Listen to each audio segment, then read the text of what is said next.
What's up, YouTube?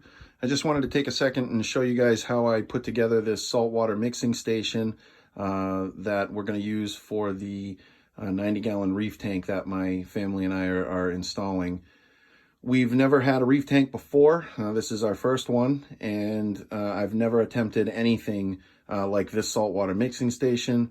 What I did was I watched a bunch of videos on YouTube and kind of took what I thought was the best from each one and incorporated them into this model.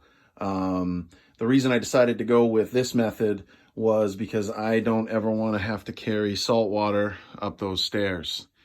So why don't we start over here with where I brought the water in. So this is just where my washer comes in to feed, the water line comes in to feed my washer. I bought a splitter on Amazon that will split off to the washer and to the RODI system. That's a black hose coming out there. That runs right over here to the RODI system that I bought from Marine Depot. One thing that I will say about these RODI systems is they make water very, very slowly. So I do not have good water pressure, apparently. I thought that it was perfectly fine. But when I hook it up to this, it's telling me that I'm getting less than 20 PSI when this is running. It's not running right now. So I actually purchased a water pressure booster, also from Marine Depot, and that's going to be coming here and will be hooked up shortly. So anyway, the water comes out of the filter and feeds here into the top tank. These tanks are both 32-gallon Brute containers. I bought them both at Home Depot. From what I found online, they said that the gray ones are okay for water and food storage and stuff like that. So this is the one that I decided to go with. There's a float valve right here that I purchased on Amazon. It is a Aquatic Life float valve kit. It comes with everything that you need to have the auto shut off for your water filter. The only thing that I did find that I wasn't impressed with was that even though the ball valve the float valve will come up and shut the water off, it'll stop water from coming into the tank, so you don't have an overflow there. But the waste line from the RODI system continues to run and continues to waste water, so you do have to make sure that you shut this off when your tank is full. So from there, what I did was I installed a 1-inch bulkhead in the bottom of the top tank, the freshwater tank. That 1-inch bulkhead, inserted into that is a small piece of 1-inch PVC that goes into a 1-inch PVC T. That T splits off out here to a double union ball valve. All these double union ball valves I bought from Marine Depot. These are the 1-inch ones, and then there's some 3/4-inch ones later on. I'll show you that.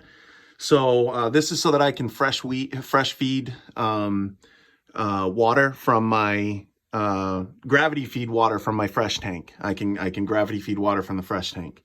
But if I leave that shut off and I turn this one on, this will flood water into the bottom tank, into my saltwater tank where I mix the salt water. Same thing on the bottom of the saltwater tank, except on this one I had to use a uniseal. It's hard to see in there, but it looks like that, except it's a 1-inch uniseal. So I used a 1-inch uniseal in here. I did have a problem with this one. So the drill bit, when I drilled through the hole was actually a little bit too big for that uniseal. So what I ended up doing was wrapping that uniseal in Teflon tape so that it would tighten up the seal. It works perfect. I have not had any leaks. I've had this going for 2 or 3 days now. So fingers crossed that it stays good. Again, this another ball valve here, so I can gravity feed salt water out of the tank if I ever need to fill a bucket, which I'm sure I will when I'm soaking coral and stuff like that. So that's, again, everything that you've seen so far is 1-inch PVC. I decided to go with 1 inch because I thought it would feed through everything quicker, and it does. So far I'm happy with what I decided to do there. Over here, we've got 3/4 inch PVC. Everything else is 3/4 inch PVC. Again, another uniseal here that comes, that inserted into that is some 3/4 inch PVC that goes into this double union ball valve, which feeds into my pump. So this pump is a Panworld 50PX. It does everything that I need it to do. It will circulate the water very well. I'll show you that. And it will pump water up to my my first floor, which is where my tank is located. So it's great for me. I put a union here just so that I could take this off if I ever need to. These are both threaded on to the pump, so they are able to be removed. Feeds up here to a T. At the top part here where it comes up, that's where I pump water upstairs. But if I shut that one off, shut that ball valve off, and turn this one on, that's how I circulate the water through the tank. So I'll turn that on. And this is kind of what we have as far as the circulation goes. It sucks the water out of the bottom of the tank, and it circulates it back into the top. Now the reason that that's dripping right there is because I didn't put glue on that. I wanted to make sure that if I needed to take these pieces of pipe out of the tank for any reason, that I could easily slip that off of there and then just pull that out of the tank.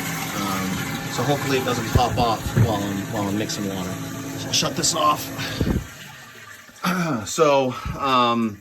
Then if I shut this ball valve off and turn the pump on, turn this one on, it will feed water right through this 3/4 inch tubing that I bought, right up to my first floor where my tank's located, and I can feed my tank. I can fill my tank very easily. I can do water changes very easily. One thing that I did buy for convenience, that outlet that you see hanging there, is I bought that on Amazon. It's called I can't remember what it's called, but I bought that on Amazon. E-Tech City. Yeah, it was E-Tech City was what it was the brand name. It's basically a Bluetooth Wi-Fi outlet that I can control with my phone, and turn the water on, turn the water off, turn the pump on or turn the pump off. It does make it very convenient. It's got a timer on it. I've got mine set up so that the heater that I have here, which is it's a Finnex titanium digital control heater, 200 watt. I put that in the tank and I leave that on constantly. So that's always on, keeping the water at the right temperature. And then I set the pumps up so that my pumps, and I say pumps because I have 2 of them.